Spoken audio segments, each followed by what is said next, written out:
Bismillahirrahmanirrahim. Assalamualaikum warahmatullahi wabarakatuh. Sini kami akan mempresentasikan program kami berjudul Tokoh-tokoh Pembaharuan Pendidikan Islam di Indonesia. Kami letakkan dua. Yang pertama saya ini Muhammad Syah, saya tulis penonton. Di sini saya menjelaskan tentang yang pertama, pembaharuan pendidikan Islam di Indonesia saat ini memudahkan kita untuk belajar dan meningkatkan relevansi pendidikan Islam dengan tuntutan zaman. Ada beberapa aspek pembaharuan pendidikan Indonesia, pertama yaitu ada pengembangan kurikulum.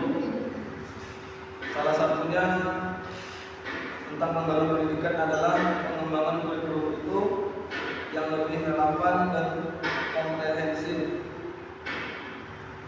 Terus yang kedua, penggunaan teknologi dalam pembelajaran, yaitu melibatkan penggunaan teknologi dalam proses pembelajaran, penggunaan media seperti digital, learning, dan aplikasi pembelajaran.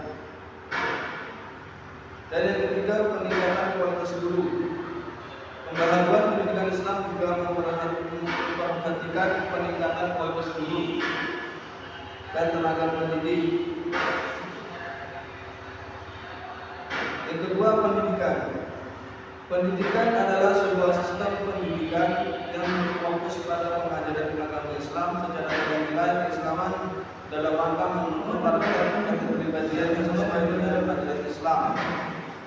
Dalam konteks pendidikan normal, pendidikan Islam di Indonesia diberikan berbagai jenjang, dimulai dari pendidikan usia dini hingga pendidikan tinggi.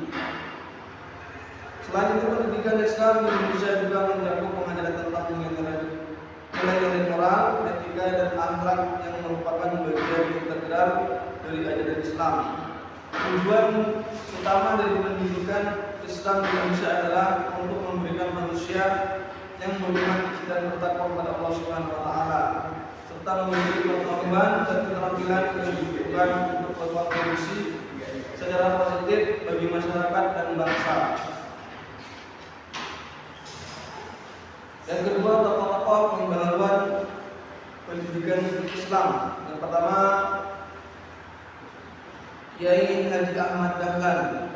Beliau lahir 1 Agustus 1868 di Jogja dan sekarang di Indonesia.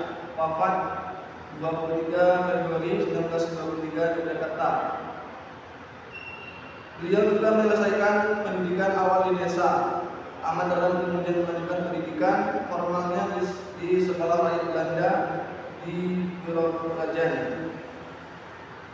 Dan beliau juga mendirikan organisasi Islam yang dikenal sebagai Muhammadiyah.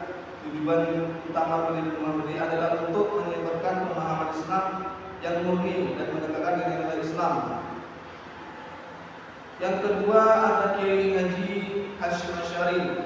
Beliau lahir 10 Maret 1871 di Jombang, Jawa Timur. Dia juga dari keluarga yang taat beragama di Jombang. Ia mulai belajar agama sejak dini di pesantren. Dia juga memainkan peran kunci dalam pendirian Nahdlatul Ulama atau NU, sebuah organisasi Islam tersebar di Indonesia dan didirikan sebagai respon terhadap berbagai tantangan yang dihadapi oleh umat Islam.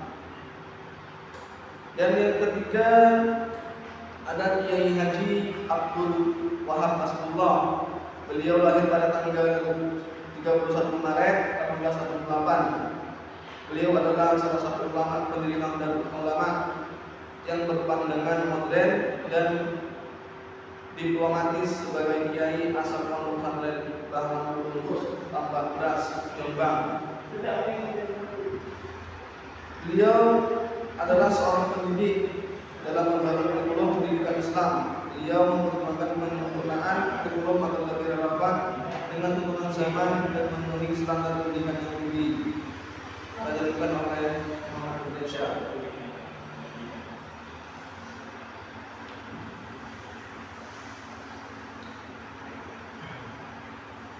Selanjutnya yaitu adalah Kiai Haji Abdurrahman Rohid atau yang sering dikenal sebagai Gus Dur. Beliau lahir 4 Agustus 1920 Jombang, Jawa Timur. Wafat pada 30 Desember 2009 di Jakarta. Gus Dur lahir dalam keluarga yang terpandang, merupakan cucu dari Kiai Haji Hasyim As'ari, yaitu pendiri dari NU Nahdlatul Ulama. Gus Dur semasa hidupnya merupakan salah satu tokoh penting di NU, serta memegang berbagai posisi penting di organisasi tersebut. Pada tahun 1984, ia terpilih sebagai Ketua Umum NU dan kemudian memimpin NU selama 2 periode. Gus Dur terpilih juga sebagai Presiden Indonesia yang keempat, yaitu pada tahun 1999. Beliau seorang pemikir serta pemimpin yang spiritual yang keras karismatik. Beliau aktif dalam berbagai kegiatan sosial serta keagamaan.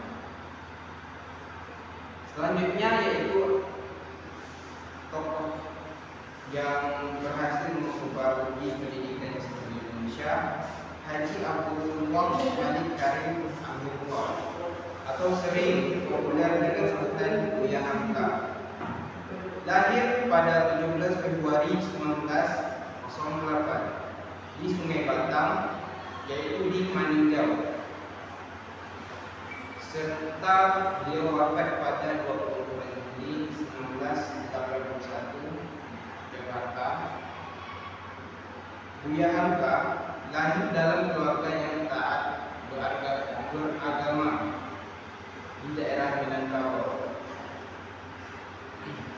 Ayahnya adalah seorang ulama yang juga seorang guru agama, serta Buya Hamka sering sekali belajar di pesantren tradisional sejak usia dini. Kemudian ia melanjutkan pendidikannya di sekolah Belanda yang setempat pada zaman penjajahan. Buya Hamka juga belajar secara mandiri tentang berbagai disiplin ilmu, terutama ilmu agama dan sastra. Ia dikenal seorang ulama, penulis, serta intelektual yang produktif. Karya beliau yang sangat populer ialah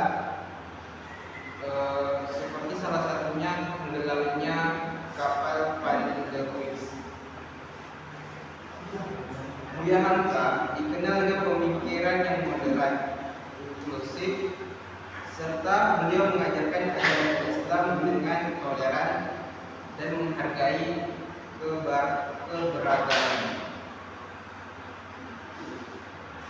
Kesimpulan, dapat disimpulkan bahwa tokoh-tokoh pembaharuan pendidikan Islam memiliki peran yang tak terganti. Mereka telah memberikan sumbangan besar dalam pengembangan sistem pendidikan Islam serta menjadi tuntutan zaman.